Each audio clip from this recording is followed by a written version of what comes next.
नमस्कार मित्रांनो. एखादी मिळकत असते, ती मिळकत अज्ञानाच्या नावे असते आणि अज्ञानाच्या नावे असलेली मिळकत अज्ञान पालन करणार आई असते आणि त्या अज्ञान मुलामुलींचे ज्यांचं कोणाच्या नावे मिळकत आहे तर त्यांचे वडील सुद्धा जिवंत असतात.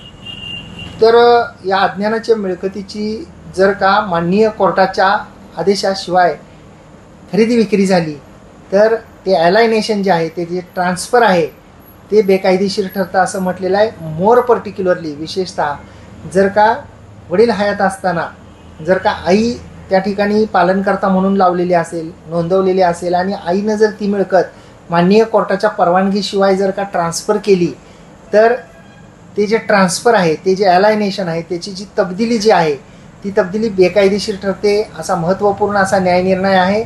तो माननीय मुंबई उच्च न्यायालयाच्या नागपूर बेंचचा तो न्यायनिर्णय आहे, जो 2006 all Maharashtra reporter 2006 all Maharashtra reporter 434 यामध्ये रिपोर्टेड झालेला आहे. आणि या केसच्या निकालाची जी तारीख आहे ती 12 डिसेंबर 2005 आहे. आणि मित्रांनो, या केसचं जे नंबर आहे तो आहे सेकंड अपील नंबर 629/1990 आणि पार्टीची जी नावं आहेत या केसमधल्या, तर या शुभसप्पा सुभाषप्पा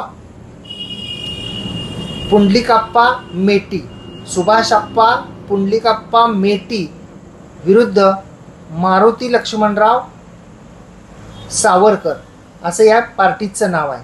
म्हणजे सुभाषप्पा पुंडलिकाप्पा मेटी विरुद्ध मारुती लक्ष्मणराव सावरकर आणि निकालाची तारीख आहे 12 डिसेंबर 2005. तर या केसमध्ये सुद्धा माननीय मुंबई उच्च न्यायालयाने याच मुद्द्यावर एक महत्त्वपूर्ण न्यायनिर्णय दिलेला आहे. त्याची जी हेडनोट आहे ती मी आपल्याला वाचून दाखवतो की Hindu minority and guardianship act 1956. आपल्याला माहीत आहे की जे मायनर मुलं आहेत, अज्ञान मुलं आहेत, त्यांच्या मायनॉरिटीच्या अनुषंगानं, अज्ञानपणाच्या अनुषंगानं आणि त्यांच्या पालनपोषणाच्या अनुषंगानं आपल्या भारतामध्ये हिंदूंच्या बाबतीमध्ये Hindu minority and guardianship act नावाचा एक ॲक्ट आहे 1956चा आणि त्याच्यामध्ये एक 8 कलम आहे, कलम 8. तर त्याच्याप्रमाणे प्रॉपर्टी ऑफ अ मायनर, एखादी प्रॉपर्टी जर मायनरची असेल, अज्ञान मुलाची असेल, अलायनेशन बाय मदर, मुलाच्या नावे मिळकत आहे, अज्ञान पालन करणारी आई आहे आणि त्या आईने अज्ञानाच्या वतीने मेहरबान कोर्टाच्या परवानगीशिवाय ती मिळकत विक्री केली किंवा त्याची काही तब्दिली केली. Permission of district court not obtained, म्हणजे मेहरबान कोर्टाची परवानगी घेतली नाही आणि परवानगी न घेता आई अज्ञान पालक आहे, मुलगा अज्ञान आहे, ती मिळकत जर का कोर्टाच्या परवानगीशिवाय जर का ती ट्रान्सफर केली तर अलायनेशन इज इनव्हॅलिड अँड वाईड ॲबिनिशो असं या केसमध्ये म्हटलेलं आहे. म्हणजे तो व्यवहार हा बेकायदेशीर व रद्दबातल आहे असं या महत्त्वपूर्ण अशा न्यायनिर्णयामध्ये म्हटलेलं आहे. आणि दुसरा जो एक हेड नोट आहे तर आर्टिकल 64 आणि आर्टिकल 65 मुदतीच्या कायद्याचं, याचाही उहापोह यामध्ये करण्यात आलेला आहे. ज्यांनी घेतली होती त्यांचं म्हणणं होतं की ॲडव्हर्स पोझिशननं, विरुद्ध कब्जानं मी मालक आहे.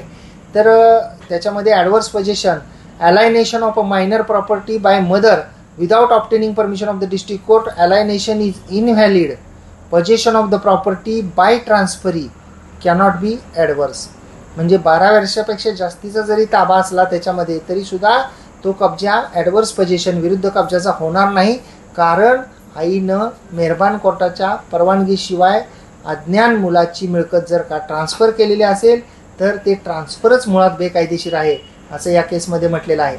अपेक्षा करतो की ही माहिती आपल्याला आवडलेली असेल. माहिती आपल्याला आवडलेली असल्यास या व्हिडिओला एक लाईक करा, व्हिडिओला शेअर करा. व्हिडिओच्या खाली आपल्याला जर कलरचं हाईप नावाचं बटन दिसलं तर त्यालाही क्लिक करा. आपण ते क्लिक केल्यामुळं व्हिडिओ जास्तीत जास्त लोकांपर्यंत जातो आणि त्यासाठी कोणतेही पैसे लागत नाहीत. आपण जर हा व्हिडिओ यूट्यूबवर पाहत असाल तर बाजूचं बेल आयकॉनचं बटन दाबा, म्हणजे आम्ही व्हिडिओ पोस्ट केल्यानंतर त्याचे नोटिफिकेशन आपल्याला मिळतील.